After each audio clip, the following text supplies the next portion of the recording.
Hello, Yeshua Network. My name is Nathan Wheeler. I am the owner of the Yeshua Network, and I am blessed to be here with you today.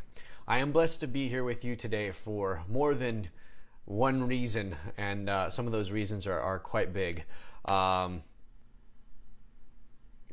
August 18th, 2013, I actually flatlined. My heart stopped. And I'm going to tell you that story. Let me get rid of this real quick.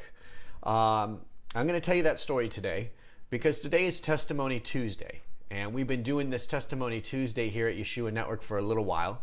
And it's been a major blessing for many of us, especially for those of us who get to tell our story and tell about how God works and moves in our life. So as we go into the story today of how I flatlined and how the doctors were pronouncing me dead, they had given up on me. My body was laying there lifeless, and they were saying, "This guy has passed on. He is no longer with us." And then a miracle happened, and I want to tell you about that. But if you're watching this video, I ask that you kind of listen with an open mind. Try not to have any preconceived ideas about anything that I'm about to say. And I'm going to give you a little bit of information about my background as well, about what led up to that day where I flatlined and how I got there to that day where I flatlined. And I want to first also thank you guys very much for listening to my story today and for allowing me this opportunity to share with you on this blessed day that the Lord hath made. And we are blessed to be here. We are blessed to be alive while we are alive. Every day that we wake up is a day that we get to serve Him, and a day that we get to share how good He is in our life. And that is why I say I am very blessed today. I have more than one major blessing that brings me here. I keep thinking to myself, what do I want to share with you on Testimony Tuesdays? I can't think of anything that's probably a greater testimony than this. So I figured it's about time that I share this with the Yeshua Network. I've actually never spoke about this on the Yeshua Network. And since it's Testimony Tuesday, why wait? Let's go ahead and share my story with you today.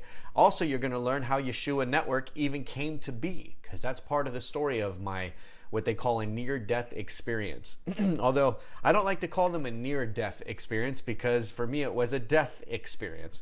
That's just a play on words, I guess. But for me, it's not a near-death experience. It was an actual death experience.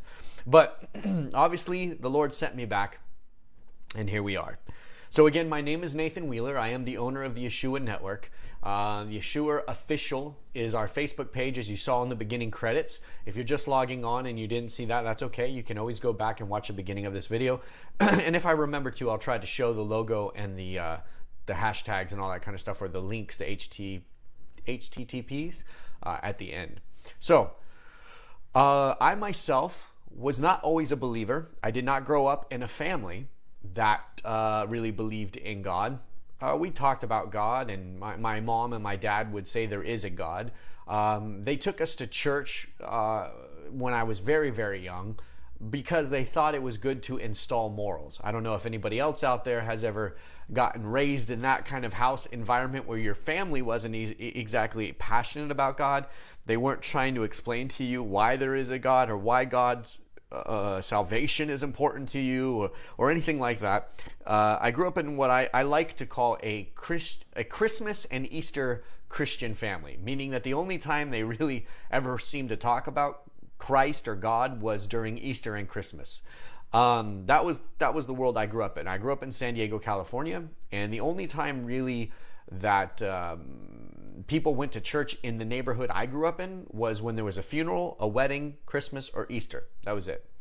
But as a young child, my parents did try to take me to church. They took me to a Lutheran church. It was called Claremont Lutheran in San Diego, California. And I was kind of the reason why we stopped going to church. I was one of the reasons, for sure. I kicked and I screamed and I threw the biggest fit that I possibly could on Sunday morning, because I hated church. I had always felt the presence of God in my life. I didn't know that everybody didn't feel the presence of God. I had always talked to God. I had always heard God talking to me. And I literally had no idea that this was not the norm for most people on earth. until I was about maybe 13, 14 years old when it got brought up at a Thanksgiving dinner. And I share this all with you before I go into my NDE because I want you guys to have a little bit of a background about what was said to me on the other side in what I call paradise, or what the Bible calls paradise, or Sheol. I want to explain to you what was said to me, why. So I had many, many experiences. I actually became Buddhist when I was 8 years old because I had started to study other religions. Buddhism, I found some things with it that didn't really lead to where it promised to lead to. And so I left that behind and I moved into New Ageism, which allowed me the opportunity to believe in anything and everything I wanted. That's a wonderful thing about New Ageism is whatever you believe is right, well, according to New Ageism, you're correct.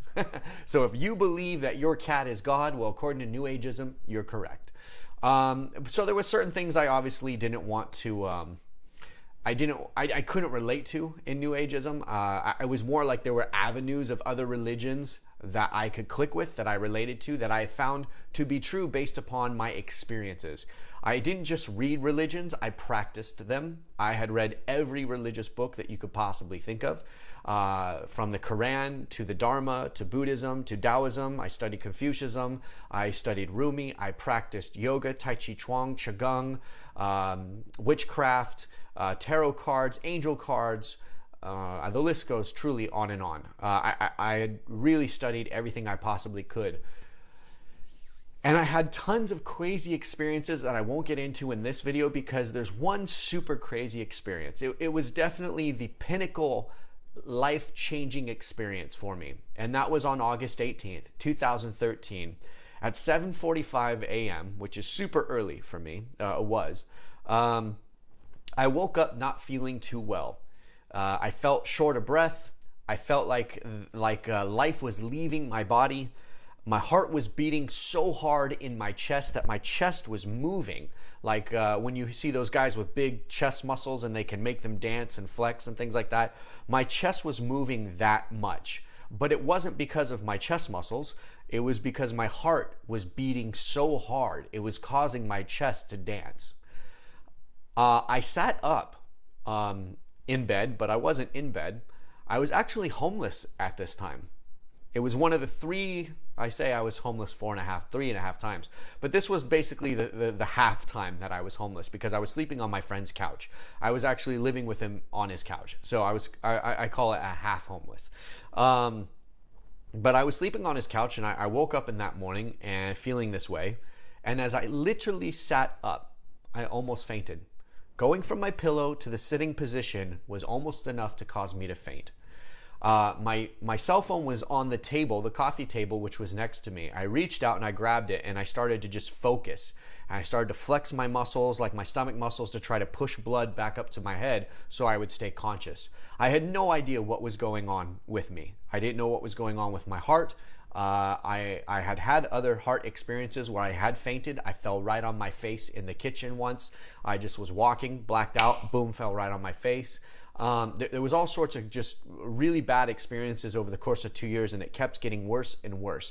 And every time I saw the doctor, they told me the exact same thing. Nothing is wrong with you. Yet, there I would be walking and just faint. Something was definitely, obviously wrong with me. And this time was really bad. So with what energy I could muster up, focusing with every might and bit that I had in me, I called my friend who lived next door, thank God. And I asked him to take me to the hospital. He did. When I got to the hospital, the general story goes, and I'm skipping a lot of things, but the general story goes that they basically did the same thing to me where they wanted to send me home. They said nothing was wrong with me. You know, they did the normal EKG, they took my blood pressure and so forth. And yeah, my blood pressure was a little low, but for me that was pretty normal. So they were just like, yeah, you're fine, we're going to send you home. And at that time, I heard a voice. I heard what I believed to be the voice of God, and it said, have them hook you up to all the machines. Because at the time, I was hooked up to no machine. I wasn't even hooked up to an EKG. And it says, have them hook you up to all the machines right now. So I said, okay. I looked at the nurse. And I said, listen, I'm not leaving. There is something really wrong with me. I don't care what your previous EKG report says. My heart, and I can hardly stay conscious. My heart is not beating correct. I took her hand and I placed it on my chest, which was still beating really hard. And once she felt it, she freaked out. She said, yeah, that is absolutely not normal. I will be right back. She came back about 5 minutes later and she hooked me up to every type of machine that would read my body that you could think of. And basically about 5 minutes after she finished, she came back and she was going to do a blood test on me. But before she even started, I began to feel faint. And I told her, I said, listen, I'm pretty sure I'm fainting. She's like, no, don't do that. And I was like, no, I'm pretty sure it's going to happen. Can't really stop it. And then I felt myself basically slip into a faint like fall back. And as I did fall back into this what I thought was me fainting, I slipped into a darkness that, and somehow I still felt like I was moving in the darkness. It wasn't like I felt wind. It wasn't like I felt, I don't know, maybe like inertia is what I felt, like how you can feel when you're moving in a car. I could feel inertia. I could feel myself moving in this darkness. And there was a whiteness that kind of just took over my view of sight. It wasn't the whole tunnel with a light at the end of it thing. I did not experience that. I know other people do. I did not. But what I did experience was just this overwhelming whiteness in front of me. It was like being really, really close to a cloud and you can't see past it. And all of a sudden I moved through this cloud, like whatever it was, and I stepped into a town square, if you will. It was like this little city that was made for me, and it was made of like marble and stone, and it was absolutely immaculate, and it was absolutely beautiful. And I was completely 100% immersed in every positive feeling you could think of. There was not a single negative feeling at all. Like it just didn't exist. And the way I like to describe it is if we are a computer, the negative programs were never even downloaded onto my hard drive, let's say. I couldn't experience fear. I could not experience anxiety. I could not experience boredom or frustration. Nothing that we consider even the slightest bit negative could be experienced in this place that I was at. And it was absolutely beautiful. I was surrounded by this light everywhere I went, everywhere I was. There was just light everywhere, but there was no sun or light source in the sky. The light seemed to kind of be more like a tangible, touchable thing, and it was everywhere. When I stepped out of this cloud, this cloud that I moved through from my death moment into this new realm, let's call it, the ground was completely covered in like this cloud / light material. And it was something that you could almost literally reach out and touch and feel, but it was light. I wouldn't say it was made of like water molecules like our clouds are today. Instead, it was made of this really, really dense light that was almost touchable. That's the only way I can describe it. But it looked like a cloud. So the next thing is I got greeted by these 4 angels. And I call them angels because I knew that that's what they were. It wasn't anything like they had to tell me. They didn't have wings. They didn't have a halo. Nothing like that. But they were quite large. They were really, really tall. The shortest one was about maybe 6'5", and the tallest one was about 8 feet tall, according to my perception here on Earth. So, of course, I didn't measure myself when I was there. I did not take out a measuring stick or find one and measure myself. But based upon the scale of the world I was in and the scale of how tall they were compared to me, I would say that was about the height. I have something in my eye. I apologize. As they greeted me, my experience here wasn't like most people who tell their story like this. My experience wasn't that I was there and my family was there waiting for me and everybody was like, welcome to heaven and this is Jesus and all that kind of stuff. That didn't happen to me. these four angels basically had let me know that the place that I was in was not a real place, that it was a place that God had made for me, that every little part of it had a symbol to it, that every little part of it played a role in confirming that my experience was real when I woke back up in this world. Now, when they would tell me things like that, I didn't understand. I didn't have a recollection of being on earth. I didn't. I did have memories of events and experiences on earth, but as weird as this sounds, I remembered them from the other side. It was like a part of me had always been in heaven or paradise, and I perceived what happened on earth through those eyes. And those were the memories that I had. So they would reference something in my life, but I wouldn't remember it as Nathan Wheeler, the human being who was living in it. I would remember it as the eternal being that had somehow experienced it and witnessed it and at the same time. And that may not make sense to you, but I'm just telling you the truth. So here I am, surrounded by these angels in this town square that was made for me. It was made for me because of all of its symbolism. And they let me know that. And I sometimes joke and I say it was kind of like the hologram. If you guys ever watch Star Trek, you could walk in and you could touch things. You could pick up things and you could touch it. It would feel real, but you knew that it was made for you. And that beyond it, it didn't really exist anymore. Well, they started to tell me why I was there. And the opening sentence they said, we have been telling you, or God has been telling you, to create a YouTube channel called Truth Me Free. And you've been avoiding it or pushing it away for 5 years now. And you need to listen to us, and you need to create this YouTube channel that God is telling you to make called Truth Me Free. And they said that when I do, people will believe in God because of my testimonial. There will be people out there in the world who will hear my story and they will believe. Now, on earth, I was told to create a YouTube channel called Truth Me Free by God in 2007. And there was no way I was going to do it. I didn't want to be another one of those weirdos on the internet who was talking about God, saying that he heard from God his whole life, that he had experiences with God, and be another one of those just whack jobs out on the internet. And I thought to myself, how is this going to go well for me in life? How is my family going to respond to this? How are my friends going to respond to this? So I kept telling God, there's no way, you got the wrong guy. And if anybody has read the Bible, you know the story of Jonah. Well, basically I was behaving like that. I did not want to do this because I feared that since God was telling me to do it, that it would have success. I was terrified that there would be people all over the world who would see my face and hear my testimonial about my experiences with God.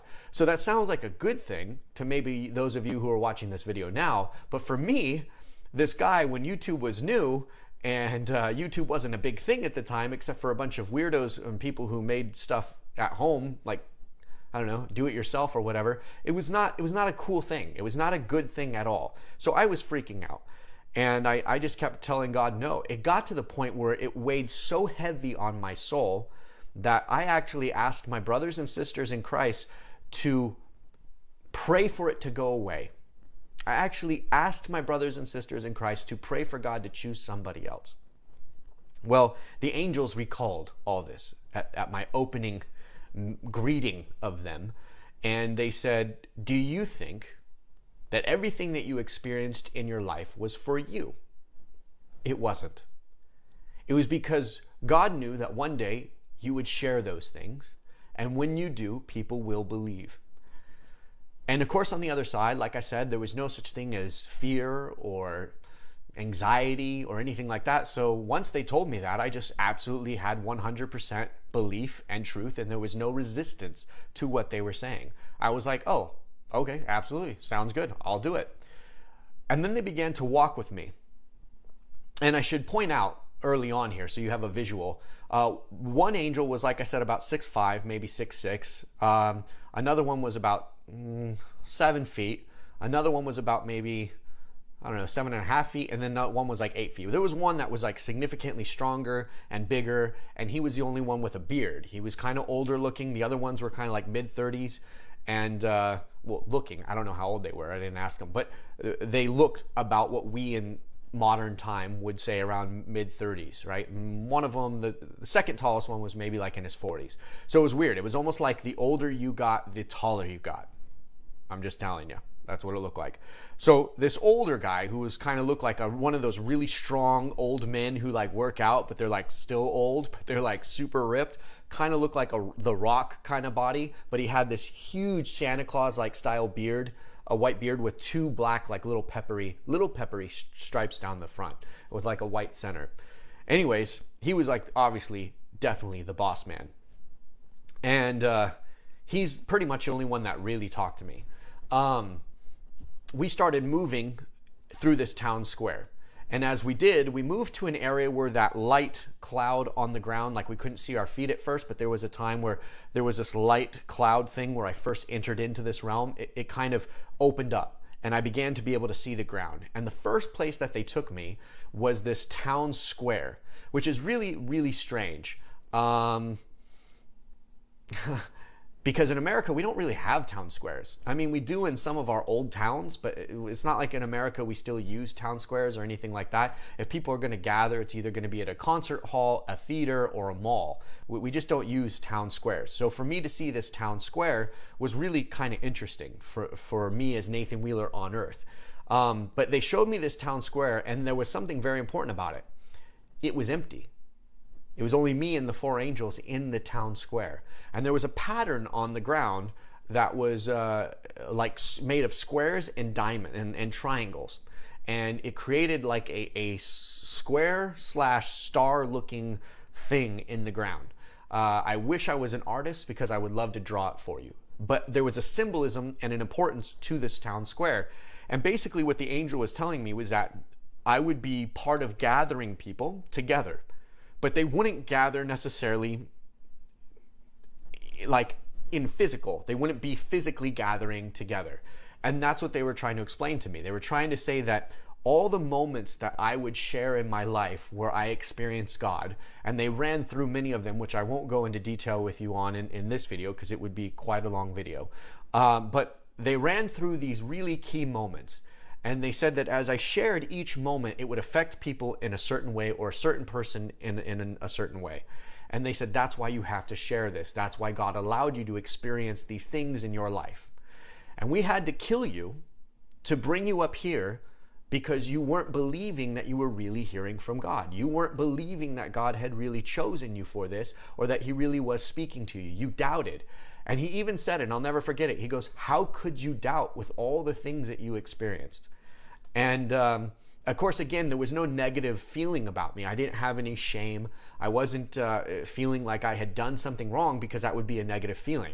It was just simply like I was receiving his words and I was like, okay, no matter what he said, I was always like, yeah, okay, because there's just no resistance to God's will in that realm, if you will.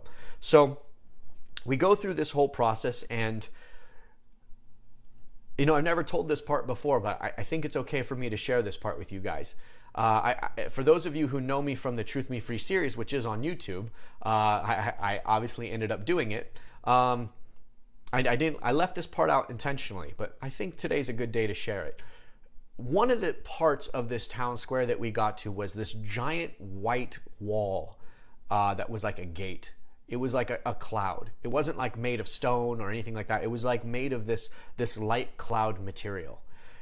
And somehow as I was standing on the ground with the four angels, I also had the ability to be outside of my body, like 50 feet up in the air, and I was able to look around in any direction. And the other thing that was really strange is that the colors of this place were so vibrant and everything was so clear. It was like I had the absolute most perfect eye vision that you could imagine. It's the difference between going from like one of those old television channels, you know, televisions with the knobs you had to turn, to like today's 6K TVs. Like it was that much of a difference to go from this world in clarity and just colors to going to that world. It can't be explained until you see it.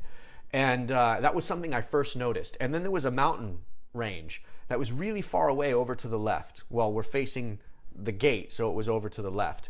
But I turned so much that it kind of became to my right because I kind of looked back the other way. And the thing that I noticed about this mountain range is that I could zoom in. Like I could focus on a part and my eyes could go to it. It wasn't like it came at me, like how a camera zooms in. It was like I went to the place and I could see the details of whatever I wanted. And I'm just sharing this with you because it's just absolutely miraculous. The whole experience was so wonderfully, perfectly beautiful in every possible way. And I understood that the light that was around me was God. The light itself was the presence, the essence, the spirit of God. And it touched every part of my being. It touched every part of the new body I had, which didn't look like this one. It touched every part of my soul. The moment I had a thought or a question, I immediately got the answer. Immediately. It was like today, the only way I can describe it is like your brain is connected to the internet. And the moment you think the question, you come up with the answer. But instead of you being plugged into the internet, you're literally plugged into God. And God would give you the answer in its totality. Like every part of the answer to the question that you asked would be given to you in a split second. And before you even finish the question, boom, there it would be, right there with you in your mind in its fullness. And so I was starting to kind of ask these questions that were real generic, like where am I? What is this? What is that? And then I looked over this wall, which I had talked about briefly, and I kind of go off on tangents here. I apologize, but I'm trying to paint the picture for you as we're moving along through this town square. But we get to this giant white gate. And as I look over the gate, I see another mountain ridge in the far distance. And it has, I can't explain it. The distance between me and the mountain range, I couldn't measure. It was truly like super, super far.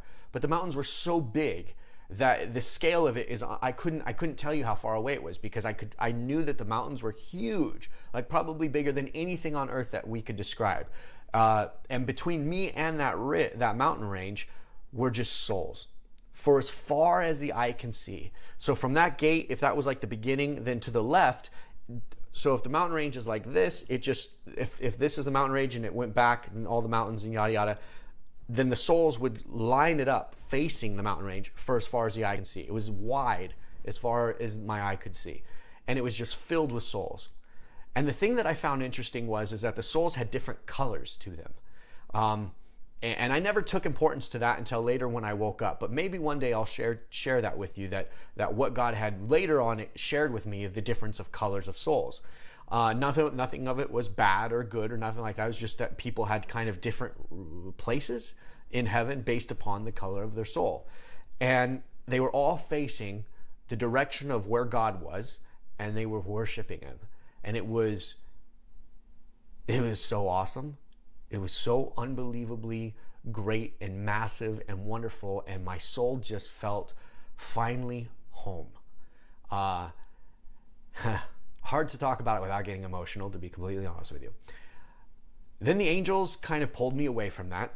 I went back into my body, because remember I saw this, I had to go above the gate to see this. And the soul, they had been talking to me, the angels had talked to me again, and they kind of walked me to the next phase. And so my soul went back into my body that I had there. And then they showed me this like garden. And this garden separated the gate and this temple.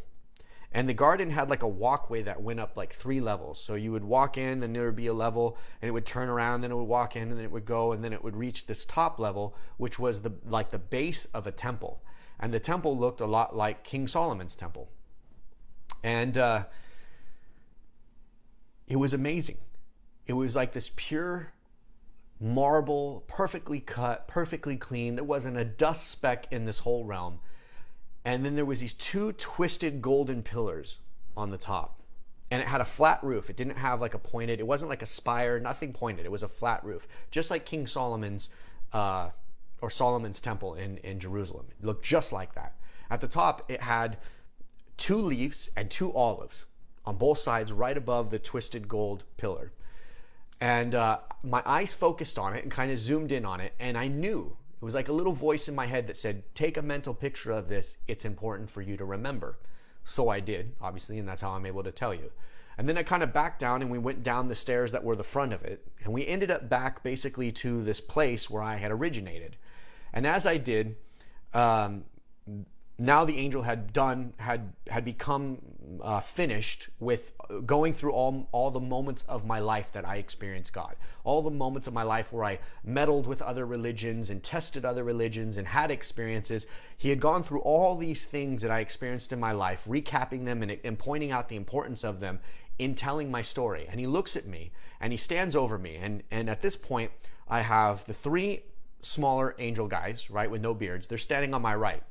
And then this big guy, he's standing on my left, but he's like kitty corner to my left. He's not directly in front of me. He's not directly to the side of me. He's like kind of diagonal. And he's standing over me. And he says, you are going to go back and you're going to create Truth Me Free. And you're going to tell your story in order. And when you do, people all over the world will believe because of your testimony. And then he said, also, the importance you put on the name Yeshua. You are correct. You are correct to put emphasis on the original name, on this name Yeshua. You will play a role in bringing this name to common use. Right after he said that, my body left, or my soul left that body. And he stand over me and he started pointing at me and he's like, you must go back now and you must tell your story. And then all of a sudden this huge portal opened up to my left, like this swirly thing in the sky. It was super crazy looking, and it sucked me in, and everything went black. And then all of a sudden, there was like a light again, like a fuzzy white light, and I felt myself rising, like, it was weird. How do I describe this? It's like rushing into this visual white light again. And as I ran into it, I began to see like this room with 6 people standing around this bed. And then I saw like everything started to kind of come together and I was opening up my eyes. And as I was looking around the room, I didn't know where I was, but I had noticed first and foremost one thing. I was in unbelievable amount of pain. And remember, on the other side, I had no pain. There was no such thing as pain. And so now I'm in this unbelievable amount of pain. And it really felt like I had just been born. I felt like every bone in my body was being crushed or had just been smushed. The blood in my veins was hardened. So as it was pushing through my body, it felt like, the best way I can describe it is if you took an ice pick and you kind of hit ice cubes or an ice block with an ice pick. It felt like my veins were having that done to it by my blood. And every single part of my body hurt like crazy. It was so painful. Now, as I'm waking up in this world, there's this one guy over me to my right. He's a nurse in a green, nurse outfit, whatever those are. What do they call them? Scrubs. And I'm thinking to myself, why are these people dressed weird? Why am I in pain? And where am I? And the guy goes, Nathan, are you with us? And I'm like, not yet, because he said my name. I knew my name. I knew who I was, but I didn't know where I was, and I didn't know what realm I was in. It didn't make any sense to me. Then all of a sudden, I kind of felt like this pressure on my head. And as the pressure started to kind of like move through my head, I began to remember where I was. I began to understand what I was looking at. And I realized I was in a hospital. I don't know why, just the word hospital like came to my head. And I was like, okay, I'm in a hospital. This was good. I'm remembering. And I was like, okay, these people are nurses and doctors. Okay, what is a nurse and doctor? What is a hospital? Oh yeah, this is where people go when they're sick. Why am I in a hospital? And I thought to myself, oh yeah, I came here today because I was not feeling well. I was like, wait, what is today? Why is there a day? Why am I here? I'm sick. I have a heart problem. Wait a second. I came in here because I had a heart problem. So all these ideas started flowing through my head. And I tell the doctor or the nurse next to me, I was like, I'm in a ton of pain and I'm really hot. And I asked him for an ice pack and he ran and he went to go get me an ice pack. And then everybody around me was basically turning white. And the thing that I remember is that I had the 3 doctors at the feet of my bed, 2 nurses to my right, and a nurse, maybe 1 or 2 nurses to my left. But there was a blonde nurse who was the one who was hooking me up to all the equipment when I thought I was fainting. And she was just like, the whole time. that I was coming back. And then she turns to the doctor and she says, I've never seen one go that long before and come back. And he goes, huh. And the doctor at the foot of my bed is just looking at me absolutely terrified. And I'm sitting here just kind of in perfect bliss. I have the residue of the really good feeling from the other side. Like I'm just drowning in it. I'm just soaked in this amazingly good feeling of being literally drenched in the presence of God. And so even though I'm in a hospital, I have no fear. Even though I realize I'm there because I have a heart problem, even though these people are looking at me like I'm a ghost, literally, I have no anxiety about it whatsoever. I just feel so good. And then the thought kind of solidifies that now I'm back on earth. That when the angel was telling me to go tell the people, to tell my story, when I was there, I thought he meant the people on that side. I didn't know he meant the people on this side. Like I said, I didn't really have a memory of earth as you would think I would have a memory of earth. It was like a memory on that side from that perspective. So when I wake up in this world and I realize, oh, they sent me back, the first real negative thing emotionally I experienced was this unbelievable depression. It was so horrifically massive, more massive than any depression I'd ever felt in my life, because I just came to the full-on conclusion that I was no longer in the presence of God. And I was just like devastated. And immediately I started to think, how do I get rid of this pain that I'm in? Because that was obviously taking over most of my thought. And the second thought I had was, how do I get back? How do I go back to where I came from, like from this other place? How do I leave this place? And I didn't want to be where I was. I didn't want to be here on earth. I wanted to go back to God. And so I turned to the nurse and I go, what do you mean? After she says that sentence that she had never seen one go so long before. And she says, huh? Oh, and she realized she probably shouldn't have said that in front of me. And she goes, oh, well, you flatlined. And I knew what that meant. And I was just like, oh, okay, I flatlined. Interesting. Like there was no anxiety about it. There was no fear about the fact that my heart had just stopped and been stopped. And I asked her, well, how long was I gone for? I don't even know why I asked the question, but she says, oh, about 6 seconds. Well, that wasn't true. But you could tell she lied. She was like, like I don't know, 6 seconds. So she literally, after she lies and tells me that, she turns around, turning more white by the second, and runs out of my hospital room. The other guys come back, give me the ice packs. I'm placing them over my body to cool off from this pain I'm feeling. And they go, dude, is there anything else that you need? And I'm like, I don't know. And they just left. They didn't really say anything more. And then the only guy left in the room was the head surgical heart doctor of Cedars-Sinai of Beverly Hills, which is like a huge heart hospital. Like he is one of the best or biggest doctors in this huge hospital in Los Angeles. And there he was sitting at the foot of my bed with a defibrillator bag. It was this green bag. It wasn't one of those like plastic containers that you see in movies. It was like this duffel bag looking thing. And it's sitting between my legs and it's not even open. And he's literally not left his stare since I opened my eyes looking like this. That was it. He didn't move. He hardly blinked. He didn't say a word except for the one time when she just said her sentence. And he goes, huh. And as I'm sitting there looking at him, he just looks at me. Now it's just the two of us in the room. I'm trying to figure out everything. I'm wishing I could get back. I'm still got the God's blessing on me feeling going on, but I really also don't want to be there because I'm realizing where I'm at. And he just goes, huh, one more time and turns around and walks out. That was it. So now I'm left alone for like 15 minutes in my hospital bed. And I realize that what happened in 2007, where God told me to make Truth Me Free, was real. That literally God told me to make a YouTube channel, which I just find to be the most ridiculous sentence to come out of any human being's mouth ever. But there it was. This angel told me that they killed me, that they had to bring me up to heaven so I would believe that I would stop doubting, and that I needed to do this. So I took out my cell phone.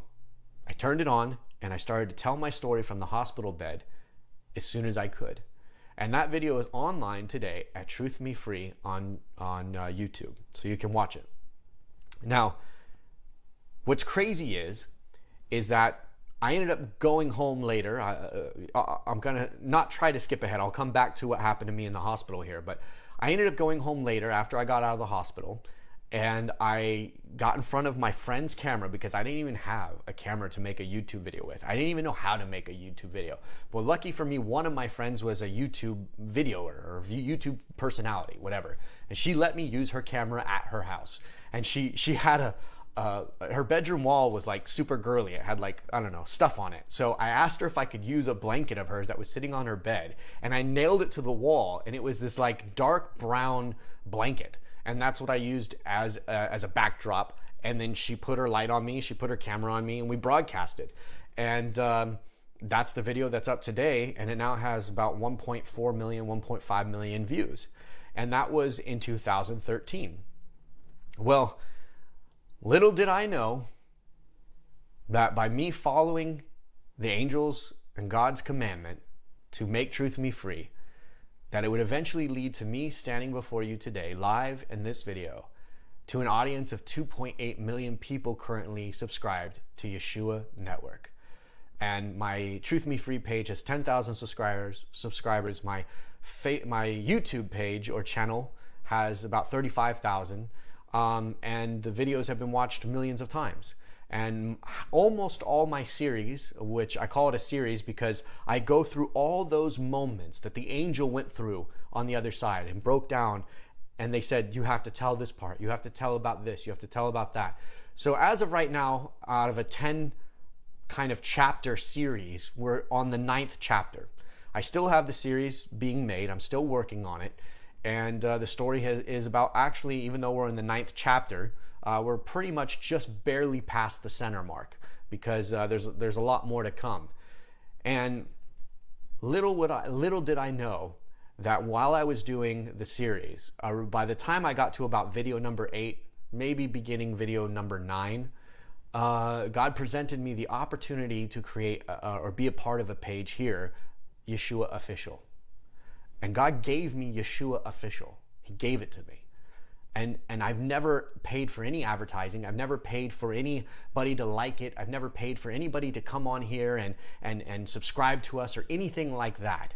And over the course of the last 5 years, we have posted people's videos and pictures and memes and all sorts of things that we think are cool, or at least challenge people to think, or at least challenge people to ask themselves, you know, what do I believe about God? What do I believe about Jesus? What do I believe about the Bible?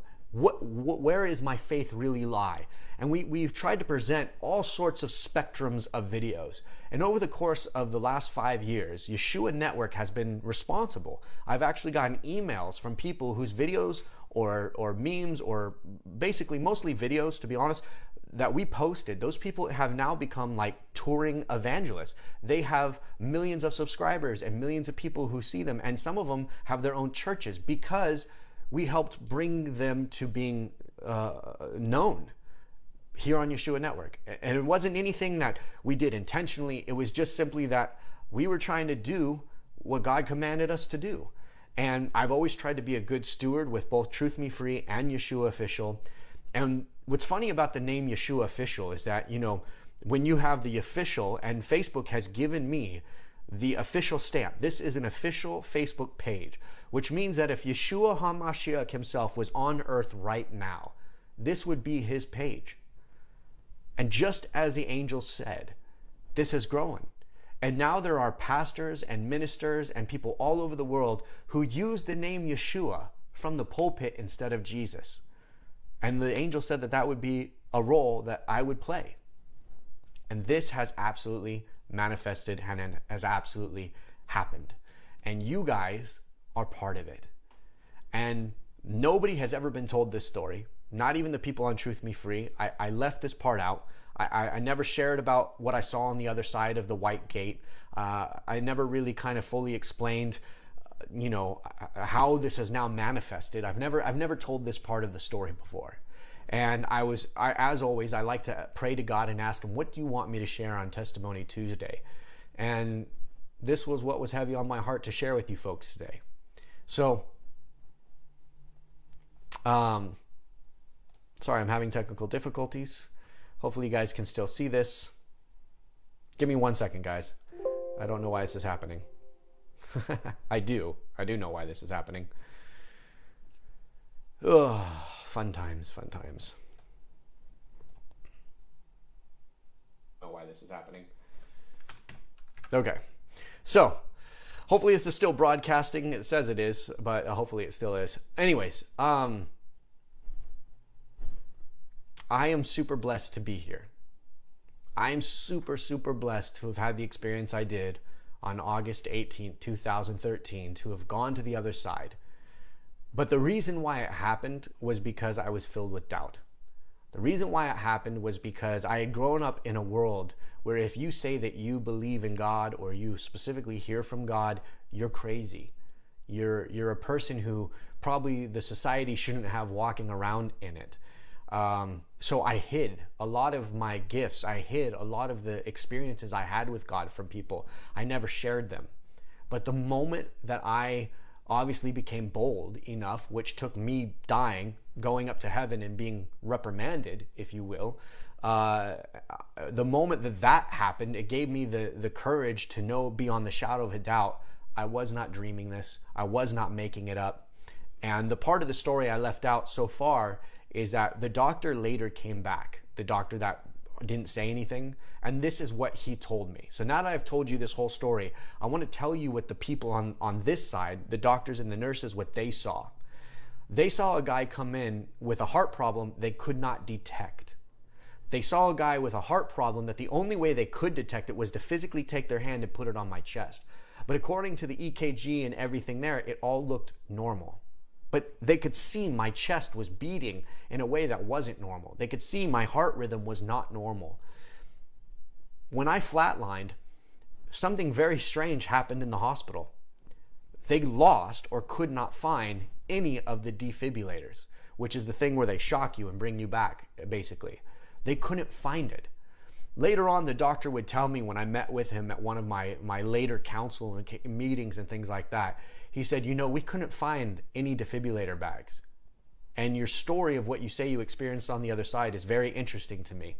And he did tell me when he came back into the room 15 minutes later, though, he brought this piece of paper. And it was like literally total arm's length. He stretched out to his total arm length. And it looked like the thickness of a receipt paper. And it had a little red squiggly line on one end and a red line that went perfectly across and then a little squiggly red line on the other side. And he says, the nurse said that you were gone for about 6 seconds, and that's not true. He said that I was gone for about a minute. Later on, he told me that I was gone for over a minute and a half when I met with him outside of the hospital for checkups and things like that. He says he really doesn't know how long I was gone, except for the fact that they had ran around the hospital. Every nurse, every doctor had been running around the hospital to try to find a defibrillator bag, which doesn't make sense. And that's what he says. How do we lose a defibrillator bag in a hospital, an emergency room? Doesn't make sense. He's like, and then all of a sudden we found it in a room that we had been in before, and here it was. So we found it, we came back, I put it between your legs, and he explained to me that there's two types of flat lines. Forgive me because I don't know the names, but I believe one was like a LTR or something like that, and the other one was like an SLP or SV something. I just remember there was an S in the one, which means that it was a true flat line. And he said to me, you can't bring those back. He's like, this is the very first thing that you learn in EMT school, is that if the person really has a true flat line, there's really no bringing it back. And he says, we sat you up, we pumped your chest, we never hit you with an EpiPen, like an adrenaline pen, and we never even had the chance to shock you. He's like, but the truth was I was pronouncing you dead because you'd been out for so long. I was actually in the process of pronouncing you dead, and all of a sudden you woke up. And he says, I want to tell you something. That is scientifically impossible. It can't happen. And it did. And so he was like very nervous about talking to me about this because you could tell that it rattled him, being that he sat at the foot of my bed for that whole time while everybody was running to get me ice. The nurse ran out. He was just staring at me. And then all he said was, huh, and walked out. So for him, he witnessed an impossible thing. And to this day, no doctor can tell me what physically happened. Why did my heart stop? To this day, no doctor can tell me what happened, why it happened. Nobody in my family, through my bloodline, my grandparents, nothing like that, nobody has heart problems. So I'm really like, it's a freak, weird thing. And then ever since it happened, I have had heart problems and so forth. They put a pacemaker in me. But my heart has been getting stronger and better ever since. And I get healthier and healthier heart-wise all the time. And the blessings of God since that day has just been unmeasurable. I feel like everything in my life since I surrendered and stopped trying to do life my way, and I just wanted to do things God's way, and I just wanted to serve Him as I understood serving on the other side, which was like zero resistance, just true submission. And when I was in that place of true submission on the other side, it was so pure. It was so much filled with like joy. I can't even explain it to you now. I can't. I wish I could. I wish that the movie The Matrix was reality in a way that I could just plug myself into a computer and hook you guys all up to a virtual reality machine and have you experience what I had, what I did. But I can't, so I only have my words. And I'm telling you now, they don't do any justice. But if you're somebody who was like me, and I didn't mention this before, but if you watch my series on Truth Me Free, you'll hear very clearly this part of it. I was always terrified of death. I did always have experiences with God. God was always with me. He always talked to me. And I could always talk to Him. And we had like conversations like friends. It was super weird. I know that now. I didn't know that growing up, but I know that now. I still didn't believe in heaven or hell for some reason. I just couldn't wrap my mind around it because I could always feel the void of death. I always felt as though if I just put my soul almost out there, I could feel that when I died, I would enter into nothingness, true absolute non-existence. And it terrified the daylights out of me. And it drove me to do the research I did, even at the age of 8, to study the religions and become Buddhist, and then and keep studying all the religions and drive. And eventually at the age of 24, I would read the Bible, the entire thing from first to last bit. And I found something very, very important out. And this is how I want to end this video. Everything that I had thought about the Bible before I read it, everything I learned from either Christian believers or non-believer hater atheists, they were both wrong. The Bible was something completely different than what everybody had told me. But it was exactly 100% what I had experienced in my life up to that point. The spiritual, the demonic, the Holy Ghost, the power, the relationship with God, it was everything I had experienced. And there it was in the last book I would read because it was the only book I didn't want to read. I didn't want to read the Bible because I hated Christians.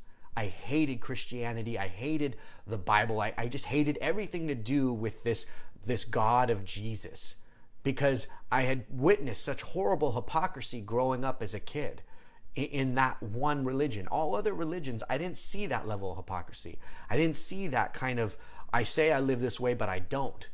I say that I'm saved, but I don't act like it. I only saw it in Christianity, so I literally vowed to not read it. And then one day I did, reluctantly. It was the only thing left. And when I read it for myself, I realized that everything I had been told by both sides was wrong. And that was one of the other things that I was supposed to tell people. And what's really, really awesome about this video you're watching today is now, at this very season of my life, I am unbelievably blessed to be doing an entire Bible read-through with you guys. I am blessed to have a Testimony Tuesday. I am blessed to do something called Be the Light, which matches with the prophecy of the town square that I was in, which is that people from all over the world would gather, but not be physically together.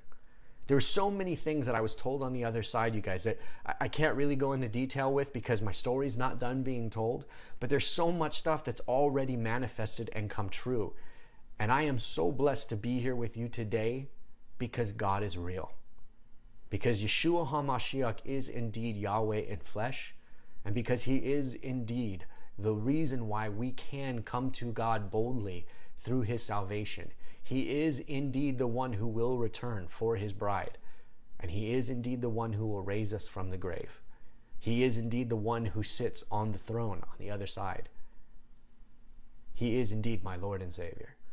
And I am so blessed to be here with you today on the official Yeshua Facebook page and be able to say to you, This is the ministry the Lord has given me, and I am beyond humbled, and I am not worthy of it. And I hope that I can just continue to serve him as best I can, and continue to serve you and bless you with as many possible ways as he allows me to do. And so today, I thank you for being here with us at the Yeshua official page. We call ourselves the Yeshua Network. Things have only truly just begun for us here. There's so many things in the works. And Yeshua Temple is also going to be coming soon. I know it will. I can feel it in my heart. If you don't know about that, stay tuned. We'll be talking more about it. But right now, I just want to say thank you so much for tuning in today, for listening to the story of the day I died and got sent back to this life to tell you of this very story that I'm giving you today. If you would like to know the details of what it is that the angels told me to tell you, which is my life story, the moments throughout my life where I experienced God, if you would like to hear what those angels told me to tell you, which is, again, I'm being very precise, they told me to tell my life story in order, mentioning the moments where I had experiences with God, where God spoke to me and I spoke to God and he interacted with me. If you'd like to hear about those instances, because that's the work that the angels told me to do, on top of lead ministries and do other things, which I can't mention yet because we're not at that part of the story. And at the end, when the angel leaned over me and pointed his finger at me, he made it very clear that I wasn't supposed to tell it out of order. So there's certain things that are still yet to come. There's going to be a lot more that you're going to learn about me and what it is that God has told me to do. And I just pray that it blesses you and that the Lord move through me. And I pray that I'm a good steward and that you guys are blessed by what we do here by Yeshua Network. I know it's challenging sometimes. I know that sometimes we post things that are a little controversial, but you know, being a Christian or being a follower of Yahweh in the Bible was never smooth sailing. It was never a pleasant, beautiful walk in the park, ever. There's not one person in the Bible who had that perfect walk. And I want to end today, since it's Testimony Tuesday, I want to ask you to share this video. I want to ask you to please like it and please leave a comment letting me know how this video reached you or touched you or spoke to you if it did. And I also want to ask you, please tell your testimony. Your testimony is the living word of God today. A lot of people believe that God's word stopped at the last page of what we call the Bible. That's just not true. God still speaks to this day. He still works through us to this day through the Holy Spirit. And you have God with you right now, even if you don't feel that you do, because he cannot not be with you. He's everywhere all the time. He hears you, every tear that you shed, every smile you make, every laugh that you break. He is there and he hears it and he sees it all. And he loves you. Even if you don't believe in him, even if you've never seen him, even if you have smited his name, even if you have cursed his existence, even if you have told and taught people that he's not real, I did the same thing. I did the exact same thing. And I'm here today before you. So don't let the devil keep you from doing what God has commanded you to do, every single one of us who are his followers to do, which is go forth into the world testifying of how he is in your life, of the things he has blessed you with, even if it is nothing more than your salvation, which is really nothing more we could ask for. But don't be silent like I was. Don't make God come down and have to kill you and bring you up to heaven and send you back with a heart condition. It's really not worth it. Just receive his blessing and believe that he will work through you. He will work through your testimony, and people will believe because of you. My name is Nathan Wheeler. We're the Yeshua Network. Thank you very much. Yahweh bless you. Talk to you soon.